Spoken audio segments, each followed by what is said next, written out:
कुएं से आती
ठक ठक।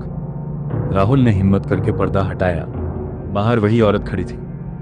उसका चेहरा पूरी तरह काला था और आंखें लाल चमक रही थी। वह मुस्कुराई और बोली, तुम मुझे छोड़कर क्यों भाग गए? अगली सुबह राहुल का कमरा खाली मिला। दरवाजा अंदर से बंद था, लेकिन राहुल कहीं नहीं था। आज भी उस गांव में लोग कहते हैं, अगर आधी रात को उस पुराने कुएं के पास जाओ तो कोई तुम्हारा नाम लेकर जरूर बुलाएगा, और अगर तुमने जवाब दे दिया तो शायद तुम कभी वापस ना